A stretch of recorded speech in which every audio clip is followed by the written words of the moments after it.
want to return to the incident that you referenced a minute ago that occurred in Monterey, California in October 2017. At that time, you were still married to your second wife, correct? I believe so. And you had just fathered a child by a woman who would later become your third wife, correct?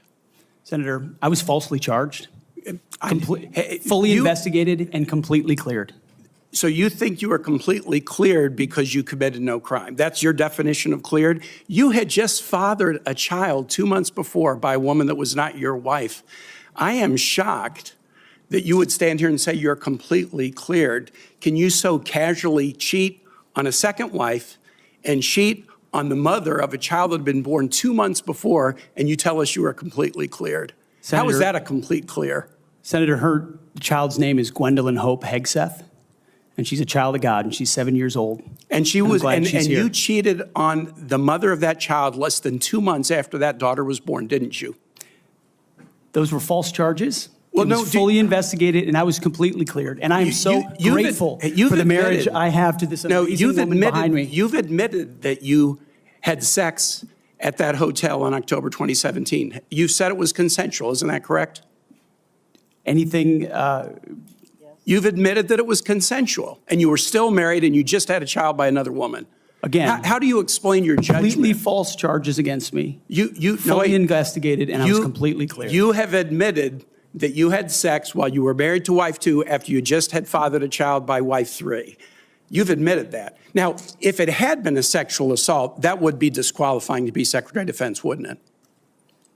It was a false claim then and a false claim now. If it had been a sexual assault, that would be disqualifying to be Secretary of Defense, wouldn't it? That was a false claim. So you talking about a hypothetical. So you can't tell me whether someone who has committed a sexual assault is disqualified from being Secretary of Defense? Senator, I know in my instance, and I'm talking about my instance only, it was a false claim. But you acknowledge, that you cheated on your wife and that you cheated on the woman by whom you had just fathered a child. You have admitted that. I will allow your words to speak for themselves. You're not retracting that today. That's good. I assume that in each of your weddings, you've pledged to be faithful to your wife. You've taken an oath to do that, haven't you?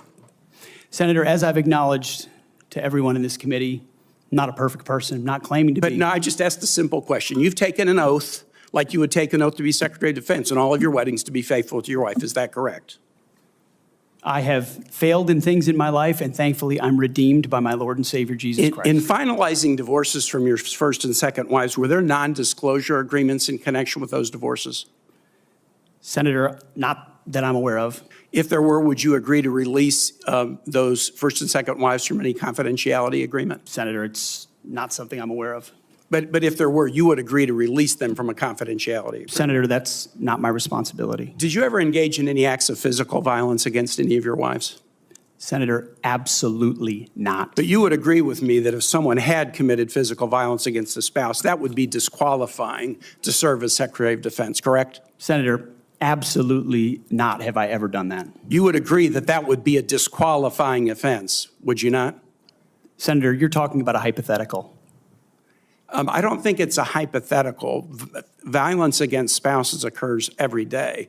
And if you as a leader are not capable of saying that physical violence against a spouse should be a disqualifying fact for being Secretary of the most powerful nation in the world, you're demonstrating an astonishing lack of judgment. The incident in Monterey led to a criminal charge, a criminal investigation, a private settlement, and a cash payment to the woman who filed the complaint. And there was also a non-disclosure agreement, correct? It was a confidential settlement agreement off of a nuisance lawsuit. Right. During an interview, you claimed that you settled the matter because you were worried that if it became public, it might hurt your career. Do you maintain that you were blackmailed? Senator, I maintain that false claims were made against me. And ultimately, your attorney those used false the claims, frame. I have the opportunity to attest my innocence in those false claims. But you didn't reveal any of this to President Trump or the transition team as they were considering you to be nominated for Secretary of Defense. You didn't reveal the action. You didn't reveal the criminal complaint. You didn't reveal the criminal investigation. You didn't reveal the settlement. You didn't reveal the cash payment. Why didn't you inform the commander-in-chief and the transition team of this very relevant event? Senator, I've appreciated every part of the process with the transition team. They have been open and honest with me. We've had great conversations between the two of us, and I appreciate the opportunity that President-elect Trump has given me. You chose not to reveal this, right? Because you knew it would hurt your chances. So you chose not to reveal this really important thing to the commander-in-chief and the transition team because you were worried about your chances rather than trying to be candid with the future president of the United States. Are there any other important facts that you chose not to reveal to the president-elect and his team as they were considering you to be Secretary of Defense? Senator, I sit here before you an open book, as everyone who's watched this process. With multiple non-disclosure and confidentiality agreements tying the hands of many people who would like to comment to us. Much has been made of your workplace behavior as a leader of nonprofit veterans organizations and as a Fox News contributor. Were you fired from either of the leadership positions with the nonprofits? I was the leader. I was the CEO of Concerned Veterans for America and the executive director of Vets for Freedom. Were you fired from either of them? And I was never fired from a veterans organization. Do you have non-disclosure agreements with either of those organizations? Not that I'm aware of, Senator. Many of your work colleagues have said that you show up for work under the influence of alcohol or drunk.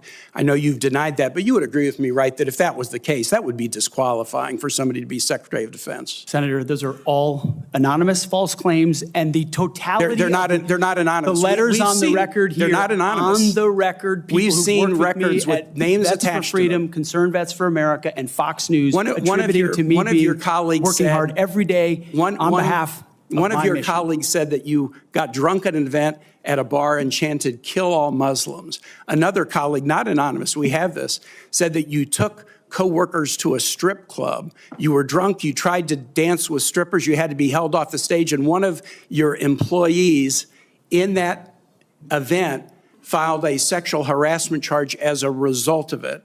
Now, I know you denied these things, but isn't that the kind of behavior that, if true, would be disqualifying for somebody to be Secretary of Defense? Senator, anonymous false charges. They're not anonymous. And I'll just conclude and say this to the chairman. You claim that this was all anonymous. We have seen records with names attached to all of these, including the name of your own mother.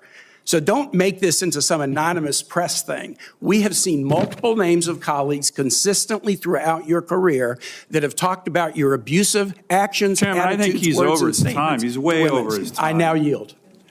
And thank you very much. I now ask unanimous consent to enter into the record a family court order concerning the appointment of parenting time between Mr. Hegseth and Mrs. Samantha Hegseth. It states that there were no claims of domestic abuse or probable evidence of abuse in the relationship. Without objection, that will be added to the record.